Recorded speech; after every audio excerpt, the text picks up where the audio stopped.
인사 나누겠습니다. 밥상 한번 엎어 보셨습니까? 한번 인사해 보시죠. 상 한번 엎어 보셨습니까? 제가 오늘 이렇게 인사 나누라고 하는 이유는 오늘 설교의 제목이 상을 뒤엎으시는 하나님이라는 제목이기 때문입니다. 설교 제목이 뭐라고요? 상을 엎으시는 하나님. 제가 아주 어렸을 때 초등학교도 진학하기 전이었는데 우리 아버지에 대한 깊은 추억이 하나 있습니다. 너무나 충격적인 추억이었기 때문에 아직도 잊혀지지가 않는데요. 어머니가 아버지를 위해서 밥상을 잘 차리셨어요.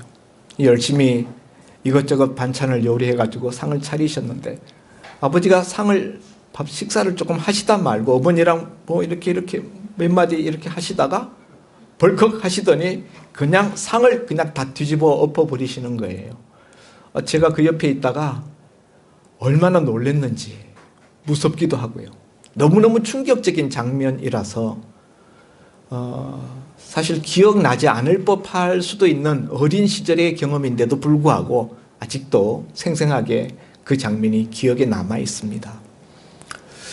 제가 그 장면을 보고 나는 저렇게 밥상을 엎지 말아야지. 그래서 오늘날까지 밥상을 한 번도 엎어본 적은 없습니다. 그런데 성경을 보면은 예수님도 상을 뒤엎으시고요. 성전에 들어가서 바리새인들 또 그 장사꾼들, 그 장사하는 사람들, 그들의 그 파는 그 상을 뒤엎으시면서 채찍으로 사람들 몰아내시는 것을 봅니다. 오늘 우리가 읽은 이 본문, 이 말씀도 마치 하나님께서 상을 뒤엎으시는 것 같은 그런 느낌이 들게 하는 그런 내용입니다. 실제로 하나님이 밥상을 엎은 건 아니지만은 이 장면의 내용이 하나님을 위해서 정말 진수성찬을 차리는 것과 같은 그런 행진 가운데서, 그런 행사 가운데서 하나님이 그 판을 완전히 엎어버리시는 그런 내용이기 때문에 제가 오늘 설교의 제목을 상을 뒤엎으시는 하나님이라고 정했던 것입니다.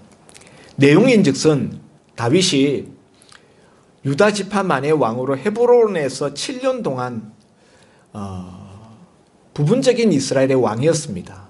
그러다가 사울 왕이 죽고 난 다음에 비로소 온 이스라엘의 통일 이스라엘의 왕위에 오르게 됩니다.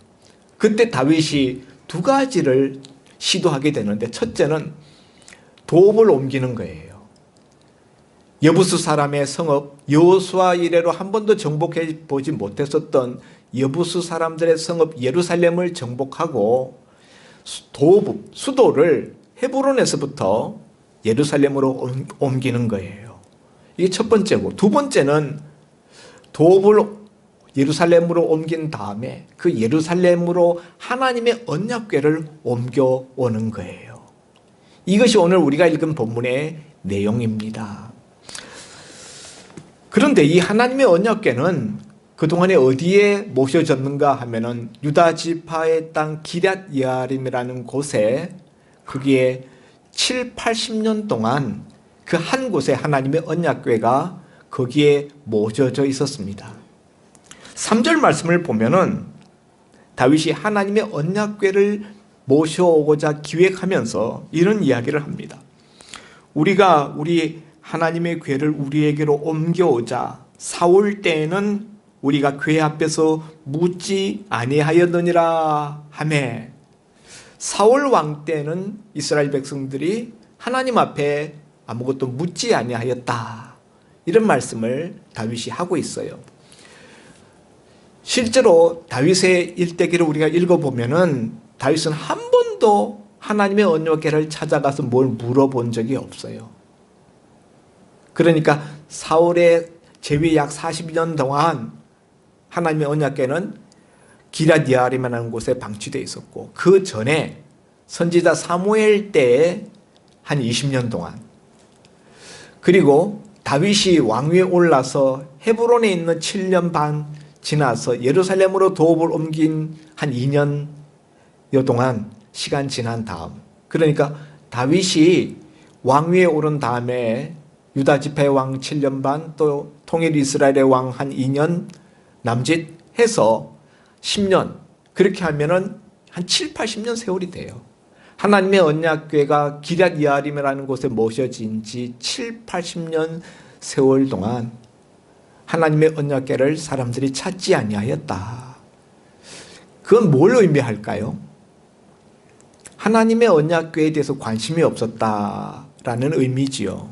하나님의 언약궤가 방치되다시피 아비나답이라는 사람의 그 집에, 그 산 속에 있는 그 집 속에 하나님의 언약궤가 방치되어 있었다. 그런데 이렇게 7, 80년 동안 사울 왕은 한 번도 들여다보지도 않았고 찾지도 않았던 그 하나님의 언약궤를 다윗이 왕위에 올라서 통일 이스라엘의 왕이 되어서 왜 굳이 예루살렘 도성으로 모셔오려고 하는가 하는 거예요. 또 두 번째는 그 하나님의 언약궤를 모셔오는 일에 온 이스라엘에서 뺀 무리 3만 명을 모집을 해가지고, 그러니까 이스라엘 아마 각 12지파에서 거기서 뽑아서 엄선된 사람 3만 명을 뽑아가지고 하나님의 언약궤를 모셔오는 일에 수종들게 합니다. 사실 언약궤라는 것은 4사람만 있으면은 언약궤 메고 갈 수가 있거든요. 뭐 2교대 하면은 8명이 필요하고 3교대 하면은 12명이 필요하고, 언약궤 모셔오는 일에 그렇게 많은 사람들이 필요치 않습니다. 그럼에도 불구하고 다윗이 이렇게 온 이스라엘 12지파에서 뽑고 뽑은 무리 3만 명이나 대동하고, 그 앞에 보면은 각종 그 악단, 악기들 연주하는 그 합주단과 또 노래 부르는 합창단 동원하고 엄청난 준비를 해가지고 이 하나님의 언약궤를 예루살렘으로 모셔옵니다. 왜 이렇게까지 하는가? 이유가 있을 거 아니에요? 이유가 있어요. 첫째는 그동안에 사람들에게서 잊혀져 가던 그 하나님의 언약궤에 대한 이스라엘 백성들의 온 국민적인 관심을 불러일으켜서 여호와 신앙의 부흥을 일으키고자 하는 거예요. 여호와 하나님에 대한 신앙 부흥을 일으키고자 하는 목적이 한 가지요. 또 하나는 예루살렘을 중앙성소화하여서 옛날 실로에 하나님의 언약궤가 있을 때 온 이스라엘 백성들이 그곳에 와서 하나님 앞에 제사 드리고 묻고, 한나도 실로에 올라가서 하나님 앞에 그 남편과 함께 기도하였고 제사 드렸던 걸 우리가 사무엘상 1장에 우리가 보지 않습니까?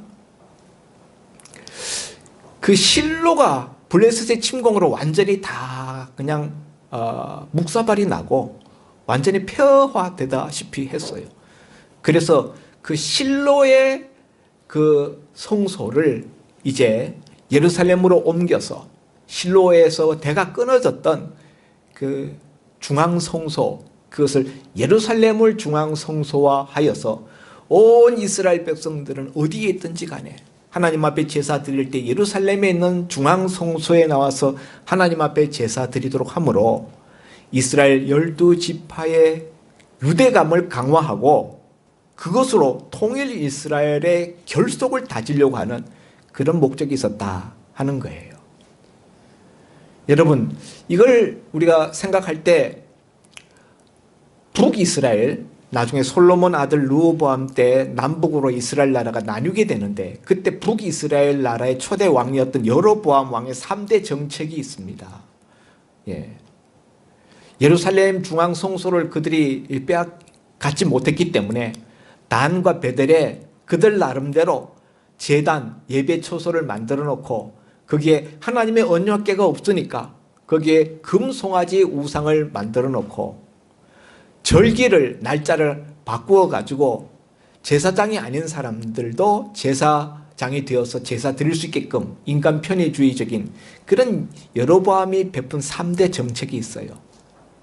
그것을 통해서 북이스라엘이라는 나라를 하나의 어떤 그 구심점을 가지고 그 나라의 결속을 다지려고 했었던 것이 여로보암의 3대 정책입니다. 모든 정권들은 다 그 나라의 핵심 비전이 있어요. 정책이 있어요. 그걸 통해서 결속을 다지려고 하는 것입니다. 다윗은 법궤와 예루살렘과 그리고 여호와 하나님에 대한 신앙, 이것을 가지고 온 이스라엘 12지파의 결속을 다지면서 통일 이스라엘 나라를 하나의 그 견고한 결속으로 가져가려고 했던 것이 다윗의 정치 비전이었다는 것이죠. 신앙적인 이유도 있고 정치적인 이유도 있었던 것입니다. 얼마나 아름답고 훌륭한 정책입니까? 얼마나 국정을 이끌어가는 왕으로서 얼마나 정말 좋은 그런 목표를 가졌습니까? 선한 동기와 그리고 정말 좋은 목적, 그리고 이 하나님의 언약궤를 예루살렘으로 모셔오는 일에 얼마나 정성을 쏟았는지 온 이스라엘 12지파 방방곳곳을 뒤져서 빼고 뺀 물이 엄선된 3만 명씩이나 동원해서 하나님의 언약궤를 모셔오는 이 대업을, 지금 이 대역사를 일으키는 다윗의 모습을 보면은 얼마나 정성과 최선을 다하고 있는가. 다윗이 그 언약궤 앞에서 춤을 추고 있어요. 백성들과 함께 기뻐하면서 춤을 추고 있어요. 그런 다윗의 모습을 보면은 정말 하나님이 기뻐하시겠다라는 생각이 듭니다. 그런데 하나님의 언약궤를 소가 이끄는 수레에다 싣고 오던 우사와 아효가 여기 오늘 기돈의 타작마당, 우리 사무엘서에 보면은 나곤의 타작마당이라고도 되어 있는데요. 그곳에 이르렀을 때에 이 소가 갑자기 뛰기 시작하는 거예요. 소가 날뛰는 거예요. 그러니까 하나님의 언약궤를 운반하던 그 우사가 하나님의 언약궤가 혹시라도 떨어질까 싶어서 염려되는 마음으로 그 언약궤를 고정시키려고 손으로 붙잡았는데 이 일로 말미암아 우사가 하나님의 치심을 받아서 그 자리에서 즉사하는 그런 불상사가 생깁니다. 이로 말미암아 다윗은 하나님의 언약궤를 예루살렘으로 모셔오는 일에 크게 겁을 먹고 큰 공포심을 갖게 되고 하나님의 언약궤를 예루살렘에 모셔가지 못하겠다 해서 그것을 다른 곳으로 돌림으로 오벳에돔이라는 사람의 집에 하나님의 언약궤가 가게 되었다라는 것이 오늘 본문의 내용이에요. 자, 그러면 여러분, 제가 한 가지 질문을 던집니다. 다윗이 선한 동기를 가지고 좋은 목적을 가지고 여호와 하나님의 신앙을 온 이스라엘 가운데 부흥시키기 위해서 예루살렘을 중앙 성소화하려는 그런 영적인 비전을 갖고 일으킨 이 일, 정성을 다하고 최선을 다했습니다. 그런데 이 일이 왜 이렇게 실패와 좌절, 낭패로 돌아가고 말았는가 하는 거예요. 여기서 우리가 알 수 있는 것은요, 우리가 선한 동기를 가지고 좋은 목적을 가지고 최선을 다하고 정성을 다 쏟고 열심히 했음에도 불구하고 잘못될 수가 있다는 거예요. 그럼에도 불구하고 그 일이 낭패에 부딪힐 수 있다라는 것을 우리가 첫점 우리가 깨닫게 되고요. 그러면 다윗의 이와 같은 실패, 최선을 다했음에도 불구하고 그 결과로 실패라는 결과가 주어졌는데 그 이유가 뭔가? 우리가 그것을 알아야 되지 않겠습니까? 두 가지 이유가 있어요. 다윗이 두 가지 잘못을 함으로 말미암아 이 거룩한 이 사업이 하나님의 언약궤를 모셔오려고 했던 이 도모가 수포로 돌아가고 말았는데, 첫째는 뭐냐면요, 하나님의 거룩을 침해한 죄라는 거예요. 하나님은 어떤 분이신가? 우리가 하나님을 그냥 사랑의 하나님으로만 우리가 많이 알고 있는데, 사실은 하나님은 사랑의 하나님이시기 이전에 하나님은 그 속성이 거룩하신 분이에요. 거룩, 거룩, 거룩. 우리 찬송가에도 나오죠. 하나님은 무엇보다도 거룩하신 분이시다. 하나님은 거룩의 그 본체십니다. 그런데 웃사가, 죄 많은 인생인 웃사가 그 하나님에게 손을 댔잖아요. 언약궤는 하나님의 상징이에요. 하나님의 임재의 상징입니다. 언약궤의 그 위에 있는 두 그룹, 그 날개를 펼친 천사, 그 두 그룹 사이에 하나님께서 좌정하시겠다라고 말씀하셨어요. 그래서 그 언약궤는 하나님이 임재해 계시는 상징입니다. 근데 거기에 손을 대서 만졌다. 이것은 성물을 만지지 말라. 민수기 4장 15절 말씀에 보면은 하나님께서 모세를 통하여서 율법을 주셨는데 거기에 뭐라고 말씀하셨는가 하면은 제사장들이 성물을 먼저 다 포장한 다음에 고핫 자손들이 와서 그 성물을 메고 옮기도록 되어 있어요. 고핫 자손은 레위인 중에서도 또 그 중에서도 더 거룩하게 구별된 사람들이 고핫 자손이에요. 예. 그리고 그 고핫 자손 중에서도 아론의 후손만이 제사장이 되는 거예요. 제사장들도 다 고핫 자손이에요. 크게 보면은요, 이스라엘 12지파, 야곱의 12아들이 있잖아요. 그 중에 이제 레위가 하나님께 특별히 뽑힘을 받아서 하나님의 거룩한 사역에 일하는 이제 그런 지파로 하나님께서 그들을 따로 세우셨는데, 레위에게는 세 아들이 있어요. 첫째 아들이 게르솜, 둘째 아들이 고핫, 셋째 아들이 무라리예요. 게르솜과 고핫과 무라리라는 세 아들이 있는데 둘째 아들 고핫의 후손에서 모세와 아론이 태어나는 거예요. 그리고 그 아론의 후손 중에서 제사장이 되고요. 그리고 제사장이 아닌 고핫 자손들은 하나님의 성물을 운반하는 그런 그 책임을 맡게 되는데, 특별히 고핫 자손은 하나님의 언약궤를 메고 가는 그런 직임이 부여되게 됩니다. 그러나 그들이 하나님의 성물을 운반하는 그런 특권을 맡았지만은 성물을 만지지는 못하게 했어요. 성물을 만지지는 말라. 만지면 너희가 죽는다. 라고 민수기서 4장 15절에 하나님이 분명하게 말씀하셨습니다. 그런데도 불구하고 웃사가 그 하나님의 성물을 만졌어요. 좋은 마음으로 만진 겁니다. 소달구지가 뛰니까 하나님의 언약궤가 덜컹덜컹 하면서 떨어질까 봐 염려되는 마음에서 안정시키려고 붙잡은 건데, 어쨌든 하나님이 웃사를 그 자리에서 치셔서 즉사하게 만들었어요. 하나님은 누가 지켜주고 보호해 줘야 되는 존재가 아닙니다. 웃사가 착각한 거죠.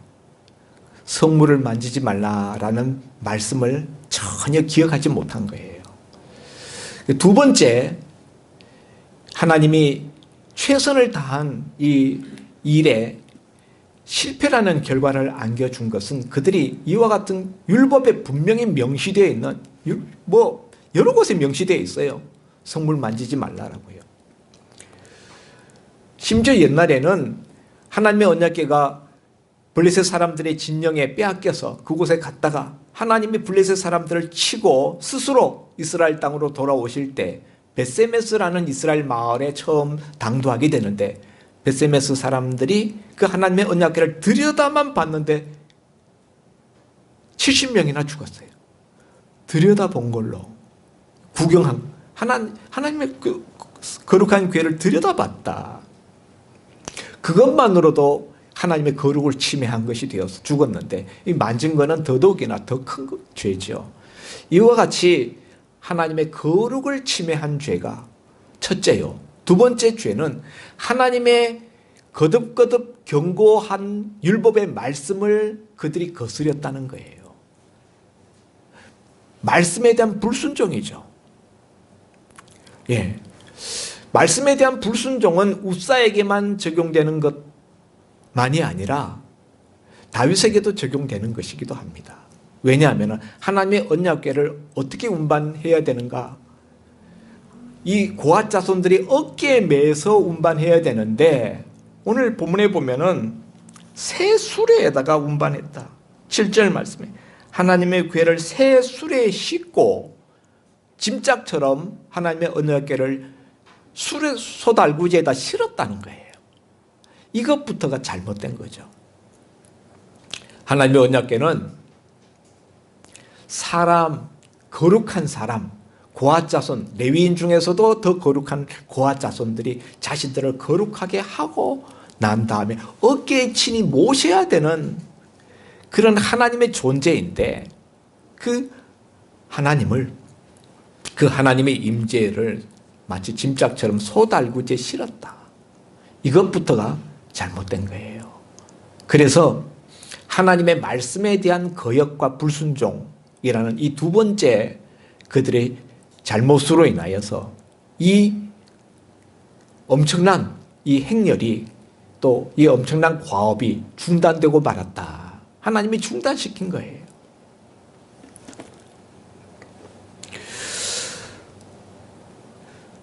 이와 같은 내용을 우리가 들여다볼 때 표면적인 이유는 말씀에 대한 불순종입니다만 근본적인 이유는 뭐냐?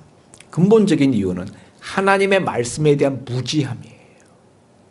우사가 하나님의 언약궤에 손을 댄 것도 민수기 4장 15절을 비롯한 구약 성경에 곳곳에 명시되어 있는 성물을 만지지 말라, 만지면 죽는다라는 그 말씀을 알지 못했기 때문에.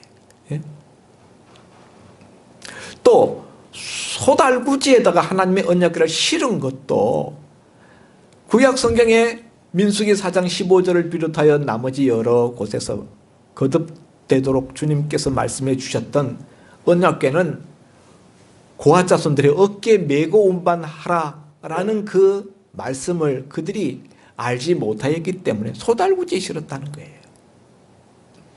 그러니까 이와 같은 그들의 잘못의 가장 근본 이유는 하나님의 말씀에 대한 율법에 대한 무지함 때문이었다. 그러면은 왜 이렇게 무지했을까? 하나님의 말씀에. 지난 80년 동안 80년 동안 하나님의 언약궤가 산속 아비나답의 집에 방치되어 있었잖아요. 기랏 예아림이라는 변방에. 그것은 이스라엘 백성들의 하나님께 대한 무심함, 무관심을 반증하는 것이기도 합니다. 예. 그렇다 보니까 하나님의 말씀에 대해서도 그들이 공부하지 않았고 하나님의 말씀을 읽지 않고 그러므로 하나님의 말씀에 무지할 수밖에 없었던 것이죠. 오랜 동안에 하나님에 대한 무관심이 말씀에 대한 무관심으로 연결되었고 그것이 오늘날과 같은 이 비극의 참사의 원인이 되었다는 사실입니다. 여기서 우리는 중요한 한 가지 영적 원리를 우리가 발견하게 되는데 그건 뭐냐면요. 하나님의 말씀에 무지하면은 참사를 겪을 수 있다는 사실이에요. 우리는 어떤 생각들을 가지고 있는가 하면은 우리가 좋은 목적을 가지고 선한 열심을 가지고 최선을 다하면은 하나님이 다 들어주실 것이라고 우리가 생각을 합니다. 목적이 좋고 정말 최선을 다하고 정성을 다하고 열심을 다하면은 그러면 하나님이 하늘은 스스로 돕는 자를 돕는다. 뭐 이렇게 좋은 목적을 가지고 최선을 다하고 열심을 다하면 하나님이 도와주시지 않겠는가? 이런 생각을 우리가 갖고 있는데요. 오늘 이 본문에서 보면은 그렇지 않을 수 있다는 거예요. 어떻게 하면은 이런 일이 일어난다고요?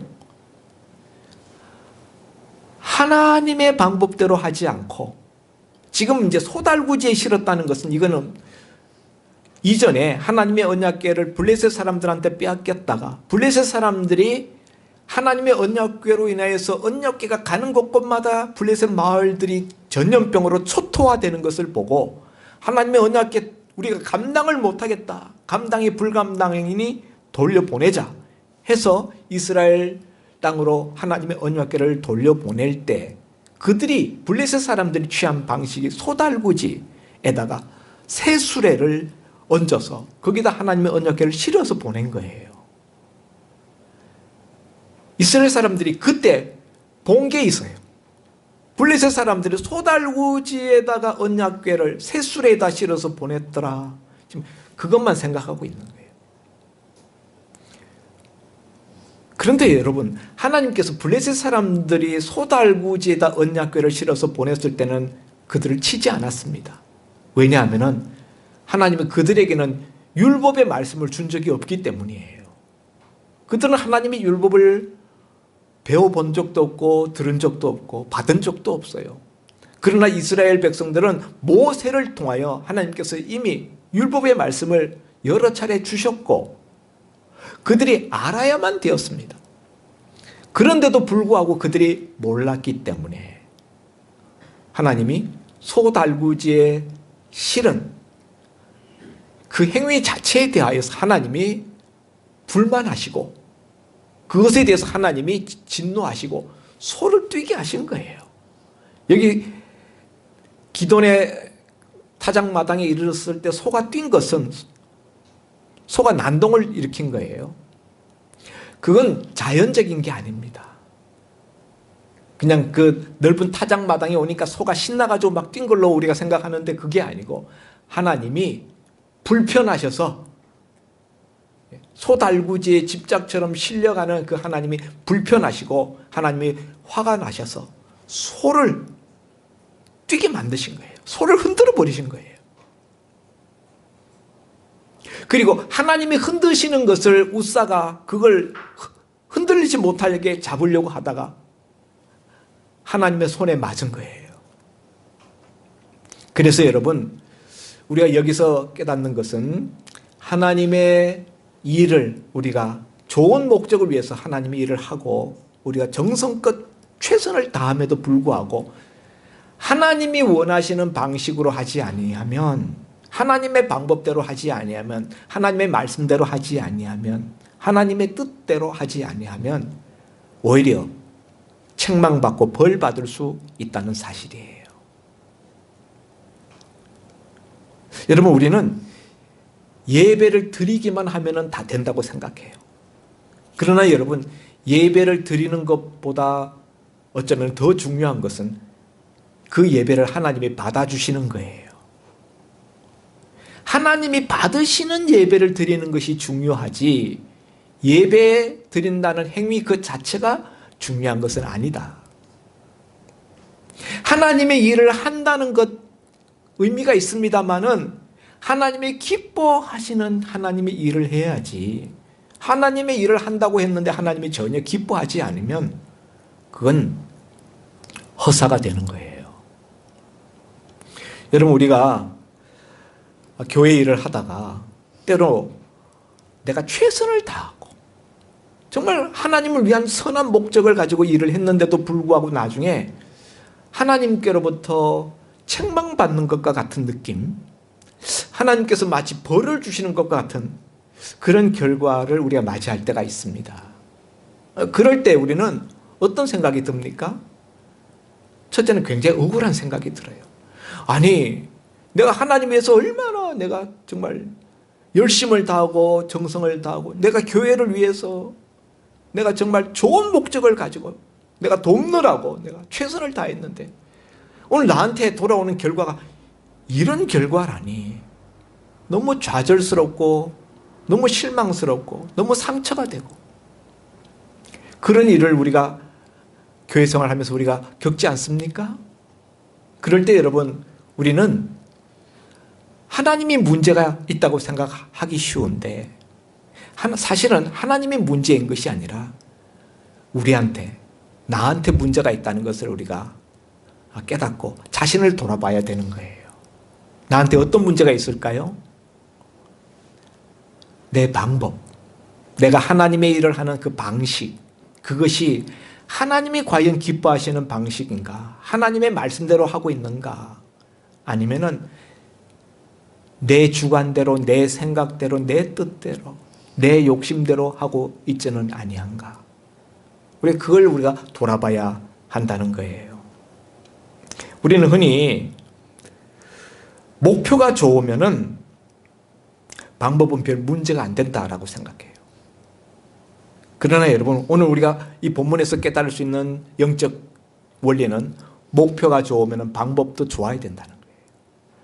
하나님의 거룩한 일을 우리가 한다면은 그 하나님의 거룩한 일을 하는 목적이라면 그 방법 또한 거룩해야 된다는 사실입니다.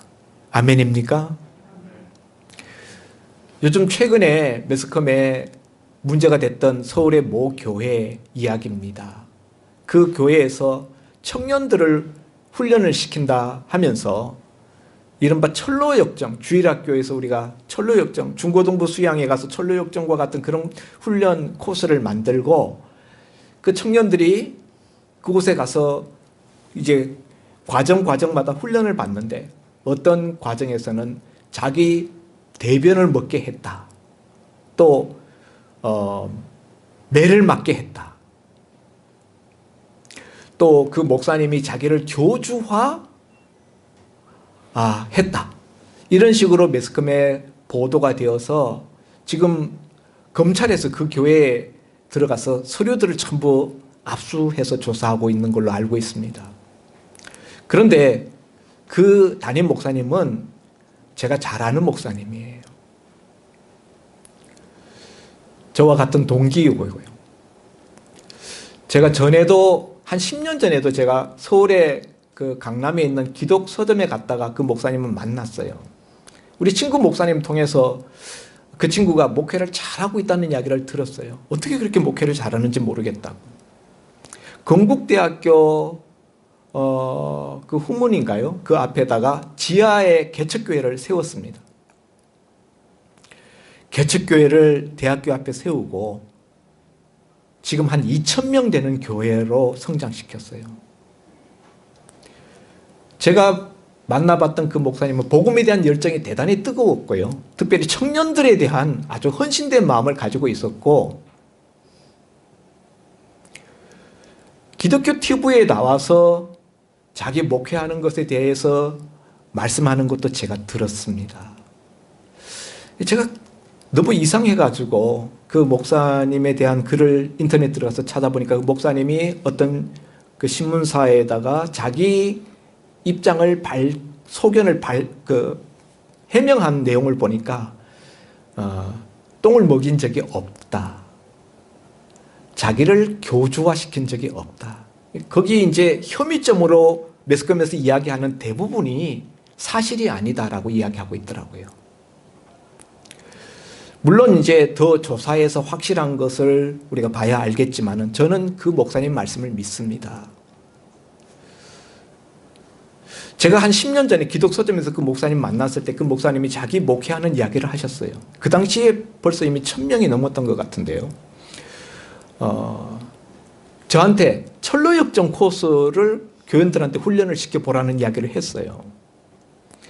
그걸 좀 강한 하드 트레이닝으로 정말 그리스도의 제자가 되고 싶어하는 그런 그 열망을 가지고 있는 사람들에게 자원하여서 그런 훈련을 좀 하드 트레이닝을 받게 하면 성도들이 굉장히 신앙이 이렇게 업그레이드 되고 헌신됨 이런 것들이 달라진다고. 그러면서 자기 목회하는 이야기를 하시더라고요. 그런데 저도 그날 그 이야기를 들으면서 저는 약간 생각이 달랐어요.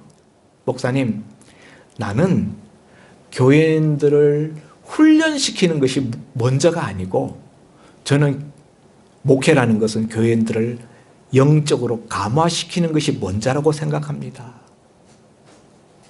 그러니까 훈련이나 감화냐 할 때 이 목사님은 훈련 쪽에 굉장히 그 포커스가 가 있었어요. 근데 제 목회는 저는 목회 신앙이라는 것은 첫째 감화라고 생각해요. 감화가 되어서 인격적으로 스스로 승복해서 스스로 자기가 승복당하여서 자원하여서 따라가는 그것이라야만 진정한 신앙이라고 생각해요. 그리고 훈련은 그 위에 그것이 된 이후에 그 위에 쌓는 과정이라고 생각했습니다. 그 목사님을 생각하면서 제가 안타까워서 그 당시에도 제가 그런 제 입장을 이야기했습니다. 근데 오늘날 이제 그런 문제가 터진 것을 보면서 상당한 부분이 뭔가 목사님의 그 목회 방식에 대해서 불만을 가지고 있는 사람들이 문제를 굉장히 확대시켰다라고 생각되어지고, 특별히 기독교에 대해서 비판적인 그런 그 언론이 그것을 확대시켰다고 생각합니다. 그 목사님의 이야기는 들어보지도 않고 일방적으로 피해를 봤다고 하는 사람들 이야기만 가지고 이야기하는 거예요.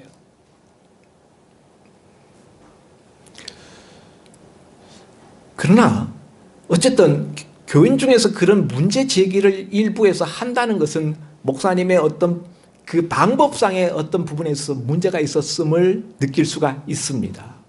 교인들을 훈련시키겠다는 열망, 빨리 영적으로 성장시켜야 되겠다는 그 욕심 때문에 어떤 부분에 있어서 분명히 좀 지나친 부분이 있었으니까 이런 문제가 발생했다고 저는 생각합니다. 그래서 이 목사님을 보면서 제가 느낀 것은 바로 이거예요.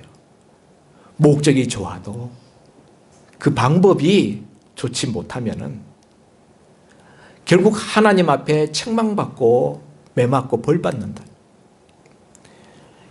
이 목사님은 아마 억울할 거예요. 내가 얼마나 이 청년들을 사랑하고 복음의 열정을 가지고 그들을 이렇게 세우기 위해서 내가 얼마나 내가 최선을 다하는데 이렇게 나한테 엉뚱한 혐의를 뒤집어 씌우고 이렇게 비상식적인 목회자로 몰아서 검찰에 고소당하게 만들고 교회 서류들 다 압수당하고 너무 억울할 거예요. 화날 거예요.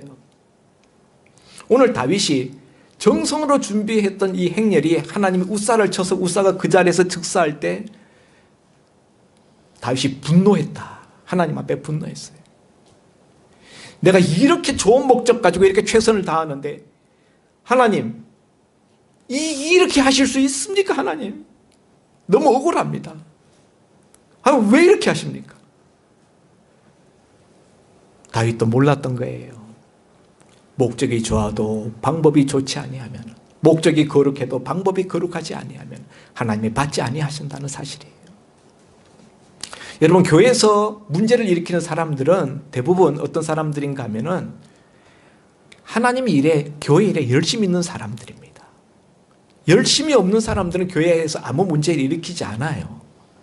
열심히 있는 사람들이 열심을 갖고 자기 열심을 가지고 하다 보니까 문제가 생겨요. 왜 문제가 됩니까? 열심은 있는데 목적도 좋아요. 교회를 위해서, 하나님을 위해서 선한 목적을 가졌습니다. 방법이 하나님의 방법, 하나님이 원하시는 방식으로 하지 않기 때문이에요. 그러므로 여러분, 우리는 어떻게 해야 되겠습니까? 우리는 무슨 일을 시작하기 전에 늘 기도로 하나님의 뜻을 물어야 됩니다. 오늘 이 하나님의 언약궤를 모셔오는 이 다윗의 모습 속에서 다윗이 하나님 앞에 이걸 준비하면서 자기 밑에 문무백관들을 다 모아놓고 회의하는 장면은 나와요. 천부장, 백부장 다 모아놓고 회의합니다. 제사장들과 의논합니다. 그런데 하나님 앞에 기도했다는 말은 없어요. 이 일을 놓고 하나님 어떻게 해야 되겠습니까? 어떤 방식으로 하랍니까? 물어보는 적이 없어요. 우사가 하나님의 언약궤를 실은 소달구지를 몰고 오는데 막 소들이 뛰고 달구지가 막 흔들립니다. 그때 우사가 하나님, 왜 이렇게 소들이 난동을 피우고 있습니까? 왜 이렇게 소들이 날뜁니까? 하나님, 어떻게 해야 됩니까? 하나님 앞에 기도했다는 말이 없어요. 사실 하나님이 이 흔든 것은, 소를 흔들어 날뛰게 한 것은 이거 잘못됐다, 이 방식이 잘못되었다라는 것을 깨닫게 하시려고 그들의 영적인 잠을 깨우시기 위해서 하나님이 흔드신 거예요. 그런데 인간적인 생각으로 그냥 진정시킨답시고 언약궤 잡은 거. 이런 실수를 우사만, 다윗만 하는 것이 아니라 우리들도 종종 한다는 거예요. 그래서 여러분, 우리는 무슨 새로운 일을 벌릴 때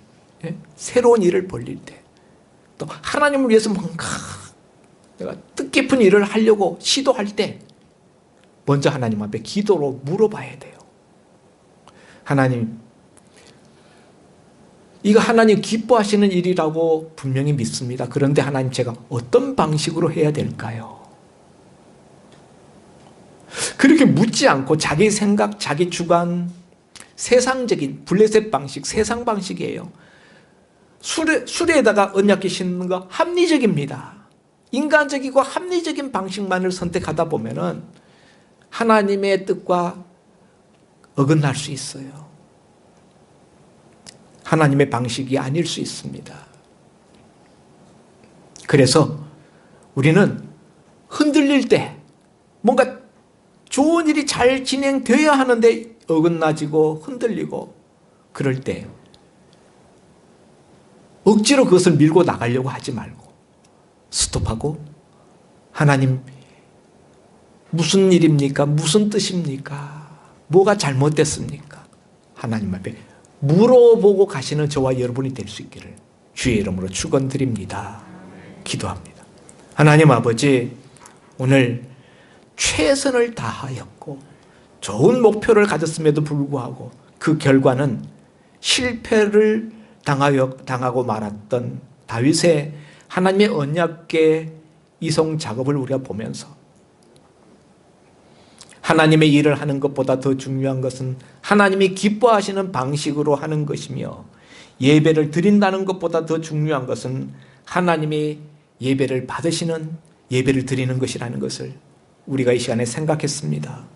아버지 하나님, 이를 위하여서 우리가 무엇이 하나님이 기뻐하시는 뜻이고 하나님의 방식인지 우리가 부지런히 하나님의 말씀을 읽고 듣고 배우고 연구하는 저희들이 되게 하여 주옵소서. 하나님의 말씀에 무지하면은 하나님의 방식을 알지 못하므로 인간적인 방식을 쓸 수밖에 없는 줄 압니다.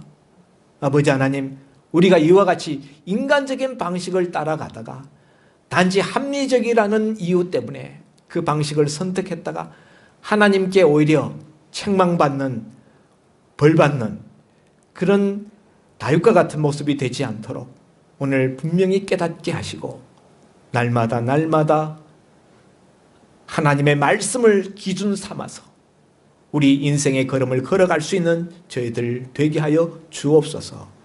예수님 이름으로 기도하옵나이다. 아멘. 찬송가